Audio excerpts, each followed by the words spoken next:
প্রিয় শিক্ষার্থী, এইচএসসি পরীক্ষা 2025 ঢাকা বোর্ডের ইংরেজি দ্বিতীয় পত্রের সম্পূর্ণ প্রশ্ন সমাধান এবং 100% সঠিক প্রশ্ন সমাধান পেতে আজকের এই ভিডিওতে একটি লাইক করে ভিডিওটি সম্পূর্ণ দেখার চেষ্টা করবেন।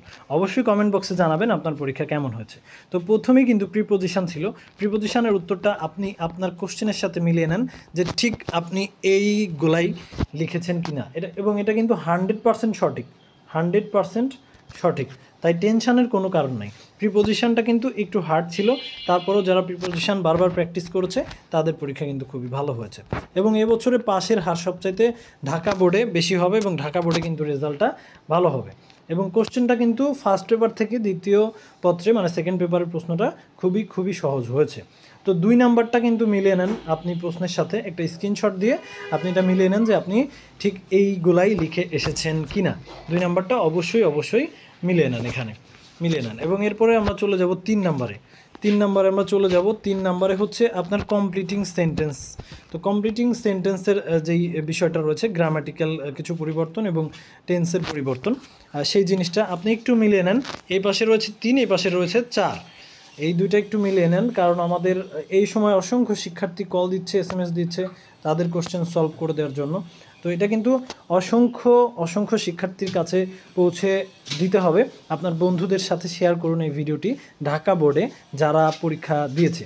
তো অবশ্যই এই কোশ্চেনের সাথে অ্যান্সারের সাথে আপনি কি অ্যান্সার দিয়ে আসছেন সেটা একটু মনে করার চেষ্টা করুন এবং মিলিয়ে দেখে নিন। তো ঢাকা বোর্ডে পাশের হার অনেক বেশি হবে, যাদের পরীক্ষা একটু খারাপ হয়েছে তারা টেনশনের কোনো কারণ নেই। তো 3 নাম্বার 4 নাম্বার চলে গেল, এবার চলে আসি আমরা 5 নাম্বারে। 5 নাম্বারে যেই ন্যারেশনটা ছিল, ন্যারেশনটা সঠিকভাবে টেন্সের পরিবর্তন আপনি করেছেন কিনা, আপনি পার্সনের পরিবর্তন করেছেন কিনা, এটা কিন্তু একটু মিলিয়ে নেবেন এখান থেকে। এটা কিন্তু 100% সঠিক কোশ্চেন সমাধান, খুব সুন্দর করে মিলিয়ে নেওয়ার চেষ্টা করবেন। একটি স্ক্রিনশট দিয়ে রাখলে আপনার জন্য ভালো হবে। তো এরপর যে মডিফায়ারটা আছে, মডিফায়ারটা একটু হার্ড, তারপরেও এটা বারবার প্র্যাকটিস করলে কিন্তু পারা যায়। যাই হোক, আপনি যেইভাবে পরীক্ষা দিয়ে আসছেন এটা নিয়ে আর টেনশন করার কিছু নাই। আপনি মিলে দেখেন যে আপনি এই জিনিসগুলো লিখেছেন কিনা, দাগিয়ে এসেছেন কিনা, তাহলে কিন্তু আপনার পরীক্ষা ভালো হয়েছে এবং আপনার রেজাল্টটাও কিন্তু খুবই ভালো হবে। এবং হৃদয় আপডেট চ্যানেলে নতুন হলে অবশ্যই আমাদের চ্যানেলটি সাবস্ক্রাইব করে পাশে থাকা বেল আইকনে ক্লিক করে রাখবেন। তো এই হচ্ছে মডিফায়ার এখানে শেষ। তো মডিফায়ার শেষ, এখানে অ্যাপ্রোপ্রিয়েট সেন্টেন্স কানেক্টরস, যেটা আর কি সেন্টেন্স কানেক্টরসটা একটু মিলিয়ে নেন যে আপনি এই সেন্টেন্স কানেক্টরসগুলা লিখে এসেছেন কিনা, তাহলে কিন্তু আপনার ভুল হওয়ার কোনো সম্ভাবনা নেই। এগুলো যদি আপনি লিখে থাকেন তাহলে কিন্তু আপনার 100% সঠিক, 100% সঠিক, তাই টেনশনের কোনো কারণ নেই। এবং ঢাকা বোর্ডের প্রশ্ন ফার্স্ট পেপার থেকে সেকেন্ড পেপারের প্রশ্ন সহজ হয়েছে। এবং এরপর রয়েছে সিনোনিম অ্যান্টোনিম নিয়ে আপনারা অনেকেই ভয় পেয়েছিলেন যে কি আসবে না আসবে, কিন্তু আসলে সিনোনিম অ্যান্টোনিমগুলো কিন্তু অতটা কঠিন আসে নাই। সিনোনিম অ্যান্টোনিমগুলো খুবই ইজি ছিল, যেটা কিনা খুবই ইন্টারেস্টিং। যাই হোক, আপনার পরীক্ষা কেমন হয়েছে কমেন্টের মাধ্যমে জানাবেন এবং স্ক্রিনশট দিয়ে আপনার প্রশ্নের সাথে মিলিয়ে নেবেন।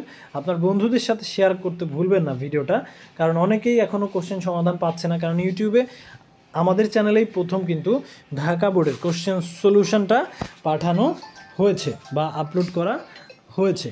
তো এটা একটু বন্ধুদের সাথে শেয়ার করবেন। এবং যেই ইয়েটা এসেছে আপনার পাংচুয়েশনটা এসেছে আপনার ডায়লগ আকারে, এটা কিন্তু খুবই ইজি ছিল, শুধুমাত্র প্রশ্নবোধক আর 2-1 কমা। এটা জাস্ট আমেজিং ভাই।